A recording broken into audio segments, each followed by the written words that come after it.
जय हिंद दोस्तों, स्वागत है आप सभी का आपके चैनल शिक्षा रथ यश के सर में। दोस्तों आज हम पढ़ने वाले हैं जो है क्लास 10th के साइंस के बारे में, जो कि पहला चैप्टर उससे बनने वाले महत्वपूर्ण क्वेश्चंस आपके सामने हैं। दोस्तों अगर आप चैनल पर नए हैं तो चैनल को लाइक, सब्सक्राइब और वीडियो को शेयर जरूर करिए। और डेली 7 बजे शाम 7 बजे आपको साइंस की क्लास मिलेगी। मिलते हैं दोस्तों। चलिए दोस्तों देखते हैं आज की क्लास को। आज का पहला जो प्रश्न होने वाला है, सीएओ ब्रैकेट में एस का सामान्य नाम क्या है। इस जो ये सूत्र दिया हुआ है, इस सूत्र का नाम क्या है? तो इसको क्या कहते हैं? चूना पत्थर। क्या कहते हैं दोस्तों? तो इसको चूना पत्थर कहते हैं। अगला प्रश्न है, सोडियम हाइड्रोजन कार्बोनेट और एंटासिड का एक मुख्य संगठक क्यों होता है? तो इसका उत्तर है क्योंकि सोडियम कार्बोनेट एक क्षारीय पदार्थ है और यह एसिड को उदासीन कर देता है। यानी ये क्या है? ये क्षारीय पदार्थ है जो अम्ल को उदासीन कर देता है, यानी अम्ल की का जो अम्ल के प्रभाव को क्या कर देता है? निष्क्रिय कर देता है। इसके कहने का अभिप्राय यह है। चलिए दोस्तों आगे बढ़ते हैं। आज का हमारा दूसरा प्रश्न देखिए, कह रहा है कि श्वसन को उष्मा छेपी अभिक्रिया क्यों कहते हैं? कारण दीजिए। यानी कारक कारण भी बताना और श्वसन क्रिया को उष्मा छेपी क्यों कहते हैं, इसको भी बताना है। चलिए इसके उत्तर को जानते हैं। ये देखिए उत्तर आपके सामने है इस प्रश्न का। कह रहा कि श्वसन क्रिया में जो हमारी कोशिकाओं में निरंतर होती रहती है, यह एक प्रकार की उष्मा छेपी अभिक्रिया है। भोजन से प्राप्त कार्बोहाइड्रेट टूटने के बाद ग्लूकोज में बदल जाता है, जो श्वसन अभिक्रिया में क्या करता है? ऑक्सीजन के साथ मिलकर हमें ऊर्जा प्रदान करता है। जब हम श्वास लेते हैं, कार्बोहाइड्रेट और ग्लूकोज जब टूटता है, बदलता है ग्लूकोज में, तो उस ऐसे में श्वसन क्रिया में क्या होती है? जो ऑक्सीजन के साथ मिलकर के हमें ऊर्जा प्रदान करती है। क्योंकि उष्मा छेपी अभिक्रिया में भी ऊर्जा निकलती है, इसलिए श्वसन को भी उष्माक्षेपी अभिक्रिया कहते हैं। तो ये कुछ महत्वपूर्ण पॉइंट्स थे, तो इसको आप जरूर याद करिएगा दोस्तों। एग्जाम के पॉइंट ऑफ व्यू से बहुत ही महत्वपूर्ण क्वेश्चन, सारे क्वेश्चन आपके बहुत ही महत्वपूर्ण हैं और इन प्रश्नों को एक बार जरूर आप पढ़ करके अपने एग्जाम हॉल में जाइएगा। ठीक है दोस्तों, एक दो बार लगातार इसको वीडियो देखेंगे, एक बार देखिए फिर दूसरी बार देखिए, वैसे ही आपको याद हो जाएगा। चलिए दोस्तों अगला प्रश्न है, क्या होता है जब मैग्नीशियम रिबन को वायु की उपस्थिति में जलाया जाता है? यानी मैग्नीशियम का जो रिबन होता है, अगर उसको वायु के उपस्थिति में, रबड़ को वायु की उपस्थिति में जलाया जाए तो क्या होता है? यह सफेद रंग का मैग्नीशियम ऑक्साइड बनाता है। आप देखते होंगे जब रबड़ यानी टायर वगैरह जलाते हैं तो सफेद सफेद का एक पाउडर जैसा बनाता है, तो वो क्या कहते हैं? सफेद रंग का मैग्नीशियम ऑक्साइड वो बनाता है। चलिए दोस्तों अगले प्रश्न पे चलते हैं। अगला जो प्रश्न है देखिए, कारक की अगला प्रश्न कि रासायनिक अभिक्रिया में अभिकारक और उत्पादों को किन किन भौतिक अवस्थाओं में दर्शाया जा सकता है? तो देखिए पहला तो ठोस, दूसरा द्रव, गैस, ठीक है, ठोस, द्रव, गैस और जलीय विलयन के रूप में दर्शाया जा सकता है। यानी ठोस, द्रव, गैस पदार्थ की 3 अवस्थाएं होती है और जलीय विलयन के अंतर्गत भी इसको दर्शाया जा सकता है, ठीक है, के रूप में किया जाता है। चलिए साथी अगला जो प्रश्न है आज का, कह रहा है कि उस अभिक्रिया का नाम बताइए जिसमें 2 या 2 से अधिक अभिकारक एकल उत्पाद बनाते हैं। इस अभिक्रिया को संतुलित समीकरण लिखिए। तो दोस्तों इसको जरूर जो है आप, बहुत ही इंपॉर्टेंट, मोस्ट इंपॉर्टेंट है, ये क्वेश्चन कई बार पूछा गया है। तो इसको संयोजन अभिक्रिया में देखिए IC+O2 से अभिक्रिया करके CO2 बनाता है। तो ये चीजें आपको जरूर से जरूर एक बार ये समीकरण याद कर लीजिएगा, क्योंकि ये समीकरण बहुत ही महत्वपूर्ण है। दोस्तों अगर आप चैनल पे नए हैं तो वीडियो को जो है आप लाइक करें और चैनल को सब्सक्राइब करें और वीडियो को अपने दोस्तों में शेयर जरूर करें। चलिए साथी अगला हमारा जो आज का प्रश्न होने वाला है, देखिए क्या है आज का जो हमारा प्रश्न होने वाला है। देखिए कह रहा है कि वसा युक्त अथवा, ठीक है, तैलीय खाद्य सामग्री को लंबे समय तक रखने के लिए पैकिंग थैली में कौन सी गैस युक्त किया जाता है? क्यों? कौन सी गैस युक्त की जाती है और क्यों की जाती है? तो देखिए थैली में ऑक्सीजन को हटाकर नाइट्रोजन युक्त किया जाता है। इससे उपचयन की संभावना खत्म हो जाती है और थैली में रखे पदार्थ, ठीक है, विकृत गंधित नहीं होते, यानी एक तरह से नष्ट नहीं होता, उससे दुर्गंध भी नहीं आते हैं। ठीक है, अगला जो प्रश्न कह रहा है कि वसा युक्त अथवा तैलीय खाद्य सामग्रियों के उपचयन में उनमें कौन सा गुण आते हैं, यानी जो वसा युक्त आप भोजन करते हैं तेल वाला, तो उसमें क्या आता है, तो ये विकृत गंधित हो जाते हैं। ठीक है, तो ये भी बहुत इंपॉर्टेंट क्वेश्चन है। अगला जो हमारा प्रश्न है, अगला प्रश्न क्या कह रहा है कि वसा युक्त तथा तैलीय युक्त खाद्य सामग्री को उपचयन की गति धीमी करने के लिए दो महत्वपूर्ण उपाय बताइए। तो पहला क्या है, पहला उपाय देखिए, वायुरोधी बर्तन में रखने से उपचयन की गति, ठीक है, क्या हो जाती है, उपचयन की गति कम हो जाती है इसमें भी।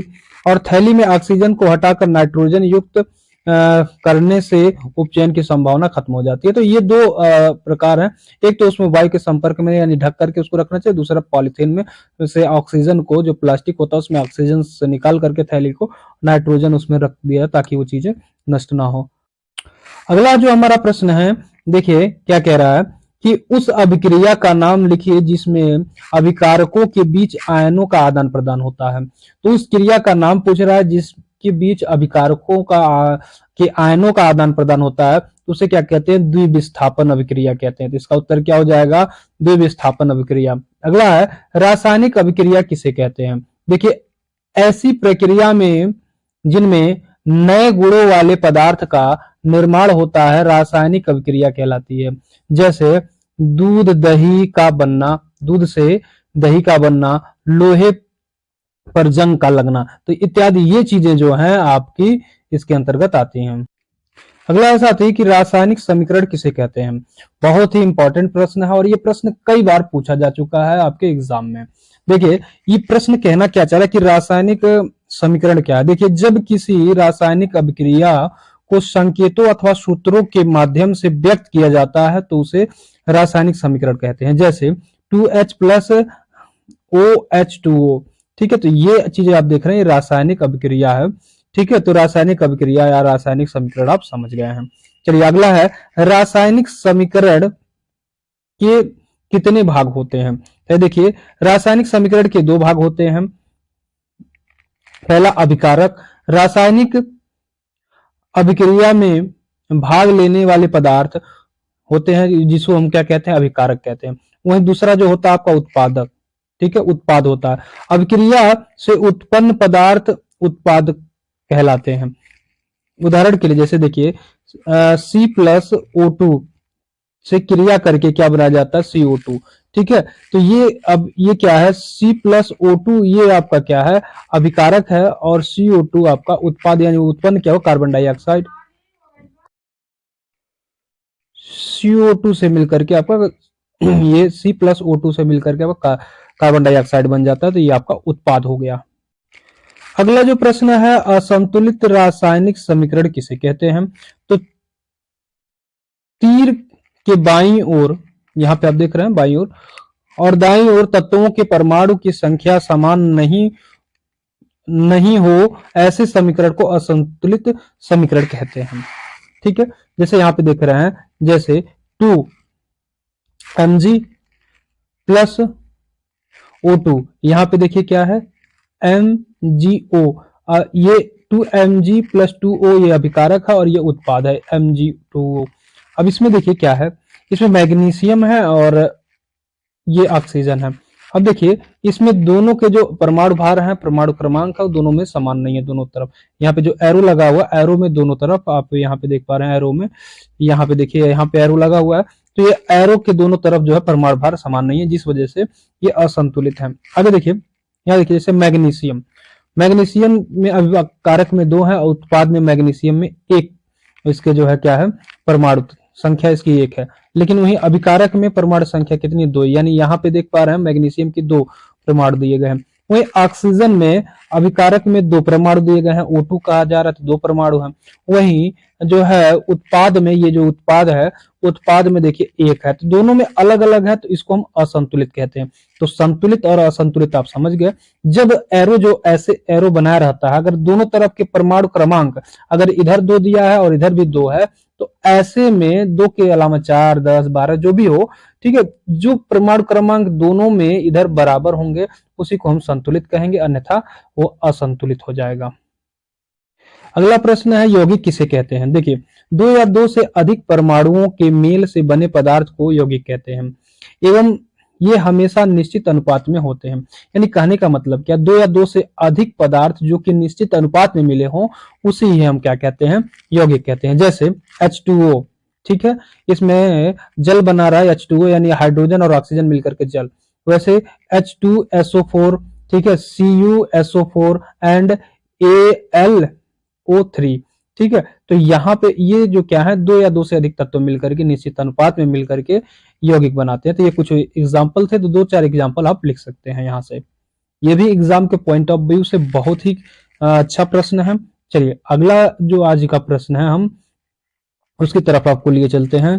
देखिए, आज का अगला जो और प्रश्न है, कह रहा है कि ऊष्मा के आधार पर रासायनिक अभिक्रिया कितने प्रकार के होते हैं।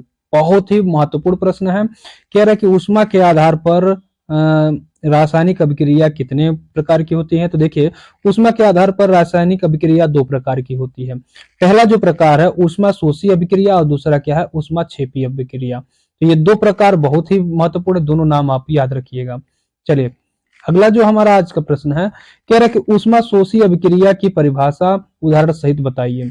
देखिए, ऊष्मा शोषी क्या होती है। देखिए, जिस अभिक्रिया में ऊष्मा का अवशोषण होता है उसे ऊष्मा शोषी अभिक्रिया कहते हैं। जैसे N+O2 से अभिक्रिया करके NO2 बनाता है, इस अभिक्रिया में ऊष्मा का अवशोषण होता है, ठीक है। तो ये चीजें हैं जिसमें यानी ऊष्मा विद्यमान हो, ऊष्मा अवशोषित होती है, उसे हम ऊष्मा अवशोषी अभिक्रिया कहते हैं।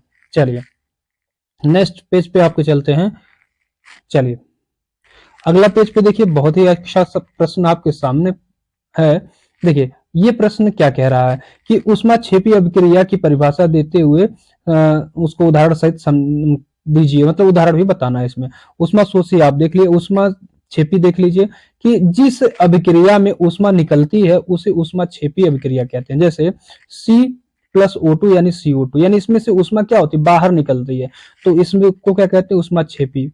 संयोजन अभिक्रिया से आप क्या समझते हैं। तो संयोजन अभिक्रिया समझिए, वे अभिक्रियाएं जिनमें 2 या 2 से अधिक पदार्थ मिलकर एक नया पदार्थ बनाते हैं उन्हें संयोजन अभिक्रिया कहते हैं।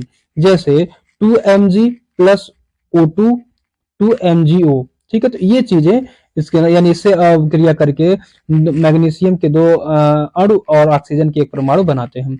इस अभिक्रिया में मैग्नीशियम एवं ऑक्सीजन मिल करके अभिक्रिया करते हैं और एक नया पदार्थ मैग्नीशियम ऑक्साइड बनाते हैं। तो यहाँ पे देख रहे हैं मैग्नीशियम और ऑक्सीजन मिलकर क्रिया कर रहे हैं और ये क्या बना रहे हैं, मैग्नीशियम ऑक्साइड बना रहे हैं, ठीक है। देखिए इसमें क्या पूछा गया है कि रासायनिक समीकरण को संतुलित क्यों किया जाता है। ये भी बहुत ही महत्वपूर्ण प्रश्न है। जैसे कि ये ऊपर वाला प्रश्न जो था वो भी बहुत ही इंपॉर्टेंट आपके लिए था कि उपचयन और अपचयन। जैसे उपचयन में क्या होता है, उपचयन में ऑक्सीजन की वृद्धि होती है और अपचयन में ऑक्सीजन की कमी होती है। वैसे ही यहाँ पे देखिए, यहाँ पे रासायनिक समीकरण को क्यों संतुलित किया जाता है, ये बात है कि द्रव्यमान संरक्षण के नियम को संतुष्ट करने के लिए रासायनिक समीकरण को संतुष्ट किया जाता है। यानी दोनों पक्ष एरो के दोनों तरफ परमाणु भार को समान कर देना ही क्या होता है, संतुलित जो है आपका समीकरण होता है। आगे देखिए, रासायनिक समीकरण को संतुलित क्यों किया जाता है, ठीक है। ये देखिए, ये प्रश्न 2 बार वही चीजें आ गई हैं। द्रव्यमान संरक्षण के नियम को संतुलित करने के लिए रासायनिक समीकरण का मतलब रासायनिक समीकरण को संतुलित किया जाता है। तो ये प्रश्न 2 बार लिखा गया है। चलिए कोई नहीं, आगे चलते हैं। अगला जो हमारा प्रश्न है, देखिए प्रश्न क्या कह रहा है कि संक्षारण क्या है, धातु संरक्षित होने से बचाने के लिए यानी संक्षारित होने से बचाने के लिए 3 विधियों के नाम बताइए। आइए जानते हैं कि धातु का संक्षारण क्या है, उसके बाद 3 विधियों के नाम भी बताएंगे। खुली वायु या नम वायु जल संपर्क की में किसी धातु की सतह पर आती है तो इस सतह पर वायु धातु की अभिक्रिया कर एक पदार्थ बना देती है जिसे धातु का क्षय क्षय होने लगता है। धातु का ये क्षय नहीं, ये क्षय होगा। धातु का क्षय होने लगता है। परिघटना में संक्षारण कहते हैं। इस परिघटना को क्या कहते हैं? संक्षारण कहते हैं। धातु को संक्षारित होने से बचाने के लिए 3 विधियां हैं। तो संक्षारित का मतलब क्या हुआ? देखिए, जैसे आप देखते हैं, जैसे एक धातु लोहे को ही ले लीजिए। लोहा क्या होता है? जब उसमें नमी आ जाती है, उसमें नमी होने के नाते क्या होता है, वो नष्ट होने लगता है, यानी उसमें जंग लगने लगता है और धीरे धीरे वो चीजें उसमें क्षय होती है। तो यही क्षय होकर के जो कहते हैं ना, मूर्छा लग गया, यानी उसका जो उस पे जो क्या होता है, जंग लग जाती है, जंग से जो लोहा खराब होने लगता है, तो उसी को हम कहते हैं संक्षारण। और उसको बचाने के उपाय 3 उपाय पूछा है। तो पहला क्या है? जस्तीकरण करके। अगर उस पे जस्ते का लेप लगा दिया जाए तो वो धातु को जो है नमी से बचाया जा सकता है। दूसरा, पेंट करके।